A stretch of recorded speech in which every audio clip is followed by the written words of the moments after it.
할렐루야. 아멘. 옆에 분하고 축복의 인사하겠습니다. 축복합니다. 사랑합니다. 잘 사는 거죠? 궁금해 죽겠어요. 성도님들이 어떻게 사시나. 마스크 안 하신 분은 마스크 하세요.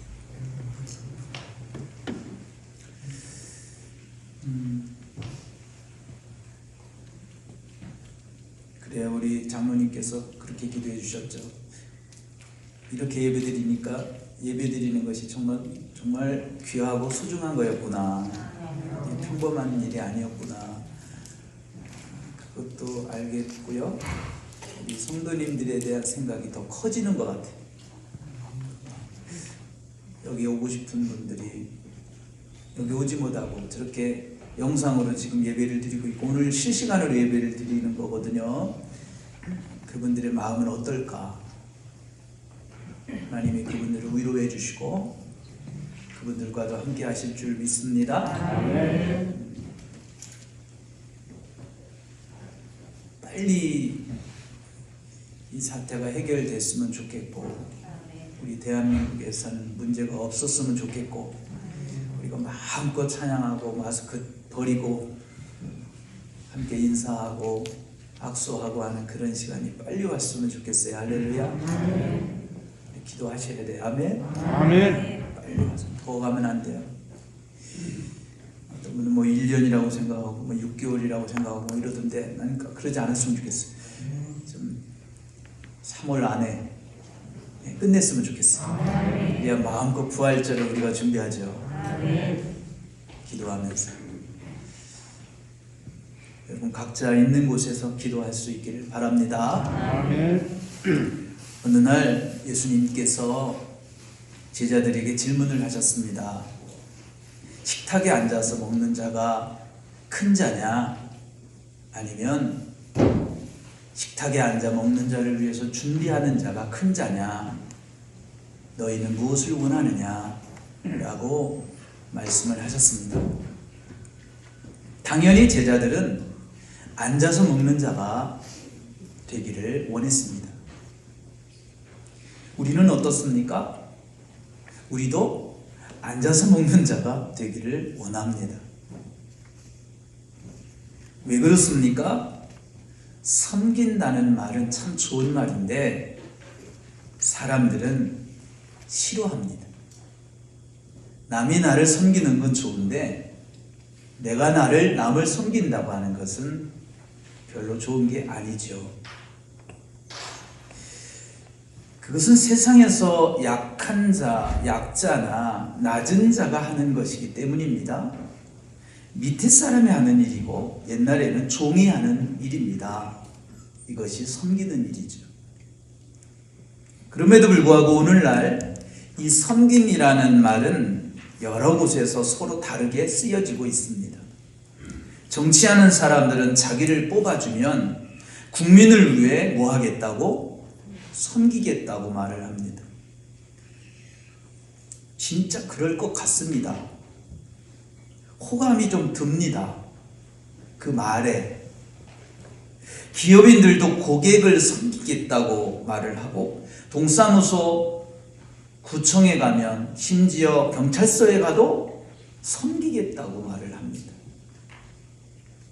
그들은 왜 이런 말을 쓰는 것입니까?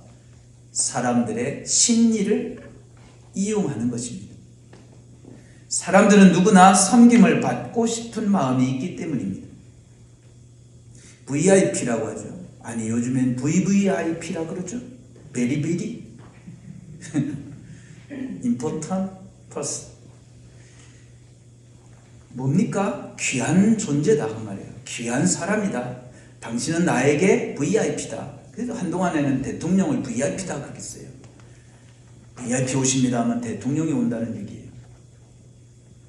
그 사람은 어떤 사람입니까? 섬김을 받는 사람이죠. 섬기는 사람을 VIP라 말하지 않아요. 우리는 섬김이라는 말의 뜻을 성경을 통해서 알 수가 있습니다. 마가복음 9장 35절에 보면 누가 크냐? 네가 크냐 내가 크냐? 라면서 길에서 논쟁을 하는 제자들에게 예수님이 말씀하셨습니다.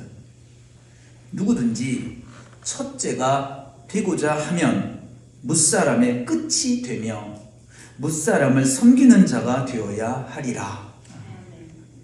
우리는 섬김이라는 말의 의미를 알기 위해서 인간의 삶의 방식을 생각해 볼 필요가 있습니다. 인간에게는 세 가지 삶의 방식이 있습니다.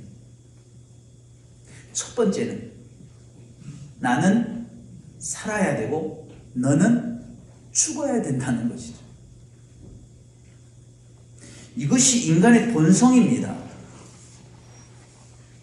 첫 번째 인간 아담에게 이런 본성이 있었습니다. 하나님의 말씀을 어기고 선악과를 따먹었던 아담에게 하나님이 물으셨습니다. 창세기 3장 11절입니다. 내가 네게 먹지 말라고 명한 그 나무 열매를 네가 먹었느냐? 아담은 뭐라고 말했습니까? 제가 먹었습니다. 제가 하나님 말씀에 순종하지 않았습니다. 라고 말하면서 용서를 빌지 않았습니다. 창세기 3장 12절입니다. 아담은 이렇게 말했습니다. 아담이 이르되 하나님이 주셔서 나와 함께 하신 여자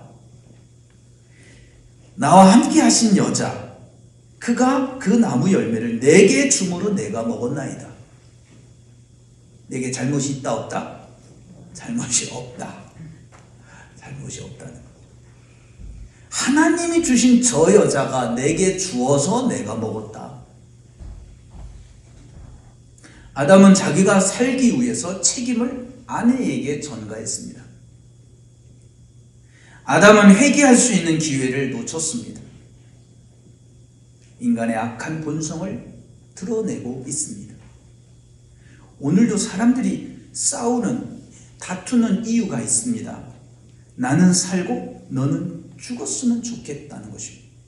이것 때문에 싸우는 것입니다. 신천지를 아십니까? 신천지는 이런 곳입니다. 내가 살기 위해서 가족을 죽입니다. 내가 살기 위해서 교회를 무너뜨립니다. 그들에게 사명이 있습니다. 그들의 사명은 뭔지 아십니까? 왜 그 사명을 감당해야 하는 줄 아십니까? 왜 전도해야 하는 줄 아십니까? 구원을 받기 위해서 전도한다고 합니다. 구원을 받기 위해서 저 사람을 죽여야 된다고 합니다. 사명은 구원을 받기 위해서 하는 것이 아닙니다.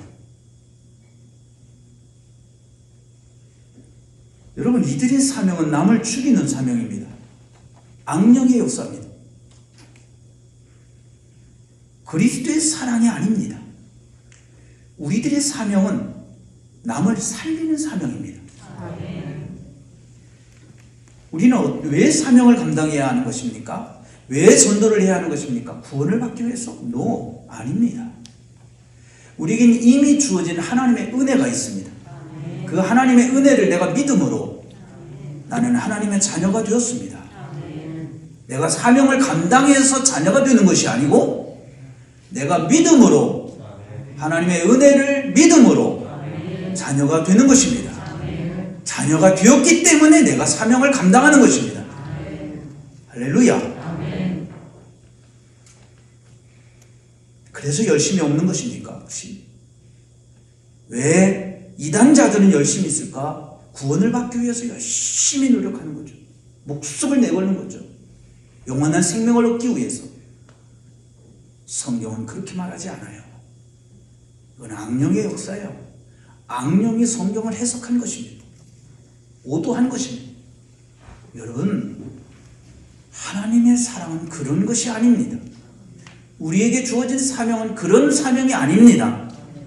내가 은혜를 받았기 때문이고 내가 살았기 때문이고 내게 생명을 주셨기 때문에 그 하나님의 사랑을 기억하고 그 은혜에 감사해서 내게 주어진 사명을 감당하는 것입니다. 아멘. 두 번째, 인간의 삶의 방식은 나도 살고 너도 살자입니다. 하나님은 나는 살고 너는 죽어야겠다는 태도로 살아가는 인간에게 계명을 주셨습니다. 10가지 계명, 10계명을 주셨습니다. 10계명 5계명부터는 인간관계에 관한 계명입니다. 살인하지 말라, 간음하지 말라, 그래서 가정을 깨지 말라, 남의 것을 도둑질하지 말라, 거짓으로 남을 속이지 말라. 이 모든 것이 다 상대방의 인격을 존중하라는 것입니다. 내 옆에 있는 분을 소중히 여기고 존중하라는 것입니다. 상대방이 살면 나도 사는 것입니다. 상대방이 살면 너도 살게 된다는 것입니다. 이런 태도의 핵심은 뭡니까? 상생이라는 말 많이 들어봤죠? 어디서 많이 합니까? 국회에서 많이 하죠. 그러면서 서로 죽이려고 그렇게 상생. 그게 뭡니까? 서로 사는 것입니다. 같이 살자 그 말이에요. 어찌 보면 인간적으로 최고의 삶의 방식입니다. 그러나 이렇게 사는 것이 쉽지가 않습니다. 세 번째 삶의 방식입니다. 그것은 뭐냐면 너를 살리기 위해서 내가 죽겠다는 것입니다. 이것은 인간이 상상할 수 없는 삶의 방식입니다. 인간적이진 않습니다. 너를 살리기 위해서 내가 죽겠다는 것입니다. 살신성인, 자기 몸을 죽여 의의를 드러내는 것입니다. 내 한 몸을 죽여 의의를 나타내는 것입니다. 마태복음 20장 28절 오늘 본문에 보니까 인자가 온 것은 섬김을 받으려 함이 아니라 도리어 섬기려 하고 자기 목숨을 많은 사람의 대속물로 주려 함이니라. 아멘. 그러므로 예수님의 십자가는 섬김의 상징입니다. 나를 낮추어 남을 높이는 것입니다. 나를 죽여 너를 살리는 것입니다. 하나님으로부터 떠나고 하나님의 말씀을 듣지 않은 인간은 그 죄값으로 반드시 정령 죽어야 하지만 죽어야 할 인간을 살리기 위해서 예수님이 대신 죽은 것입니다. 이런 섬김을 우리에게 보여주는 분이 있습니다. 그분이 바로 우리들의 어머니입니다. 어머니는요, 자녀를 낳으면 처녀 때 가졌던 꿈을 모두 내려놓고 자식을 키우는 일에 모든 것을 쏟아 붓습니다. 우리가 이렇게 어른이 될 수 있는 것은 어머니의 사랑이 있었기 때문이고 어머니의 섬김이 있었기 때문입니다. 자, 그런 점에서 예수님을 가장 많이 닮은 사랑이 바로 어머니의 사랑입니다.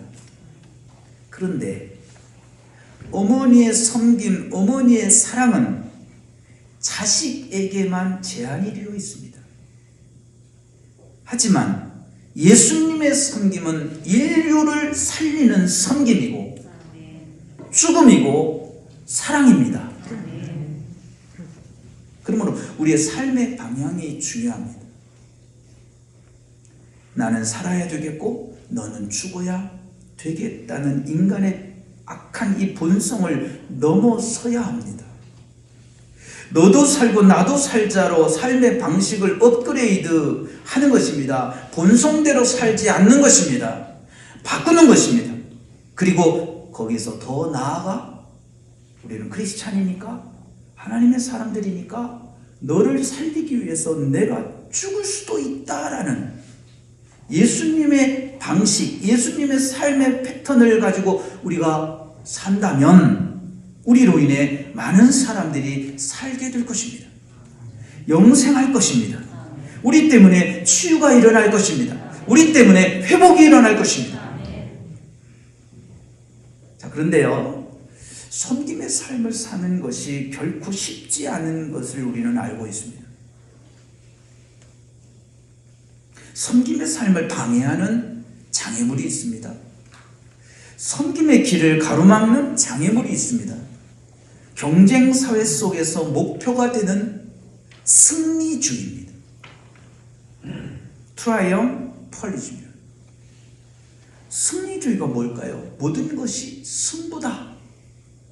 싸우면 이겨야 한다. 군대에서 축구를 하면 중대장님이 그래요. 너네는 무조건 이겨야 돼. 그래. 다리를 걸어서라도 이겨. 지면 죽는다. 지면 얼체라다. 이렇게 말해요.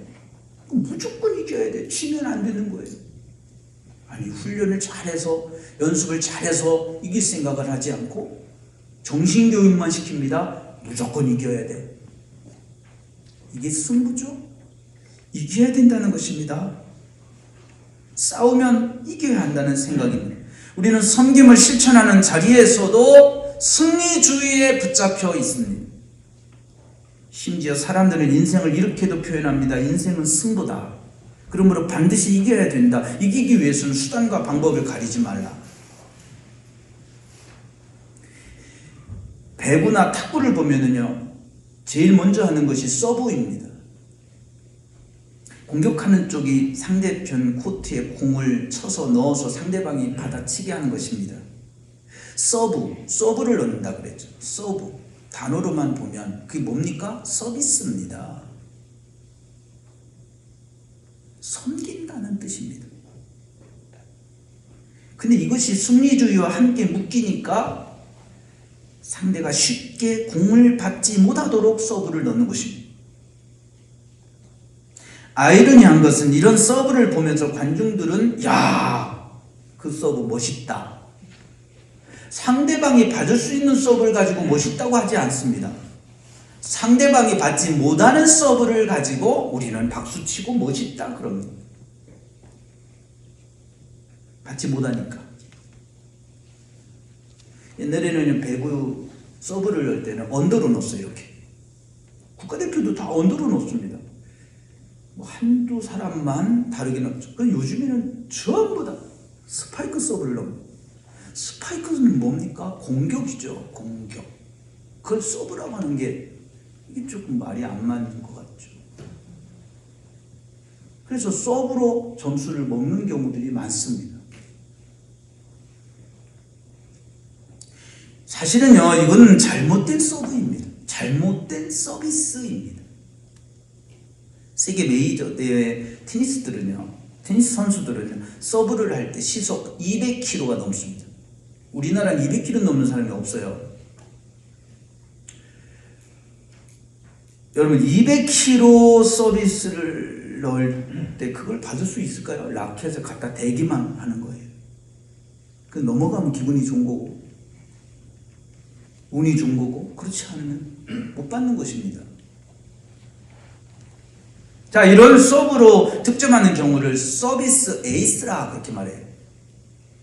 최고의 서비스라는 것입니다. 상대가 치지도 못하게 하는 서브가 왜 최고의 서비스입니까? 서브는 승리와 연결이 되어 있기 때문에, 연관되어 있기 때문입니다. 승리해야 된다는 거죠. 서브까지도, 서브를 통해서도.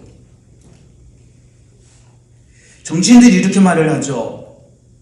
지방회를 하는데 엊그제요, 황아무개 후보가 와가지고 악수를 하면서 열심히 하겠습니다.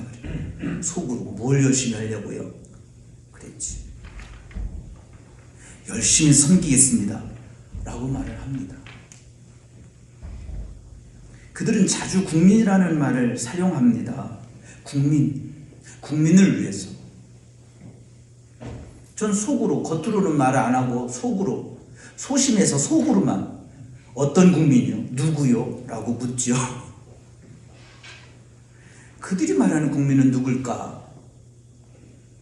아마도 제가 생각하기에는 자기들을 좋아해주는 사람들만 국민이 아닐까? 사실 아니거든요. 자기를 미워하고 자기를 공격하는 사람도 국민이거든요. 여러분, 처음에는 섬김으로 시작했지만 나중에 권력을 잡으면 섬기겠다던 국민 위에서 군림하는 정치인들이 많습니다. 이들이 말하는 섬김은 예수님이 보여주신 섬김과 너무도 차이가 있습니다. 예수님은 마태복음 20장 28절에서 인자가 온 것은 섬김을 받으려 한 것이 아니라 섬기려 함이다 라고 말씀하셨습니다. 여기에 보면 내가 온 것은이라고 그랬어요. 인자가 온 것은, 인자는 예수 그리스도입니다. 내가 온 것은 이라는 뜻이 무엇입니까? 예수님이 이 땅에 오신 목적입니다. 무엇입니까? 섬기려 함이라. 예수님이 오신 목적은 섬기려 함이라. 사람들은 오해를 합니다. 높은 자리에 올라가야만이 지도자가 된다는 생각을 합니다. 아니, 높은 자리에 올라가 있는 사람이 지도자라고 생각을 합니다. 사람들은 군림하는 폭군 지도자를 싫어하면서 부러워합니다. 이게 말이 됩니까? 싫어하는데 부러워합니다. 그런데 군림하는 그 사람에게는 영향력이 없습니다. 내가 부러워하는 그 잘못된 지도자에게는 영향력이 없습니다. 지도력은 섬길 때 생기는 것이기 때문입니다. 이것이 서번트 리더십입니다. 종의 리더십입니다. 섬김의 리더십입니다. 섬기는 사람에게는 사람들이 모여들게 되어 있습니다. 왜 내 주변에 사람이 없는가? 나는 섬기는 자가 아니기 때문입니다. 왜 내 주변에 사람들이 있는가? 나는 섬기는 자로 그래도 살려고 노력하고 있기 때문입니다. 섬기는 사람을요, 에너자이저라 말합니다. 에너지를 주는 사람입니다. 그 사람이 옆에 있으면 기분이 좋습니다. 그 사람이 옆에 있으면 일이 잘 되고, 그 사람을 보면 뭐래도 할 수 있을 것 같습니다. 희망이 생깁니다. 사람들은 그 사람을 지도자로 생각합니다. 이것이 진정한 리더십입니다. 그래서 예수님은 마태복음 20장 27절에서 으뜸이 되고자 하는 자는 너희의 종이 되어야 하리라. 네가 크고자 하느냐? 섬기는 자가 되라. 네가 지도자가 되고 싶냐? 섬기는 자가 되라 라고 말씀하십니다. 섬김이 영향력입니다. 그러므로 우리는 뭔가를 주시면 그때 잘하겠다고 기도하지 말고, 하나님 제게 예수님의 마음을 품게 하셔서 오늘부터 섬기며 살게 하시옵소서 라고 기도하시기를 바랍니다. 여러분은 이런 마음으로 교회에서, 교회 밖에서 남이 알아주지 않아도 기쁨으로 섬김의 사명을 다하시는 사랑하는 성도 여러분 되기를 축원합니다. 그것이 영향력 있는 그리스도인입니다. 그리고 섬김은 사랑으로 하는 것입니다. 아멘. 할렐루야.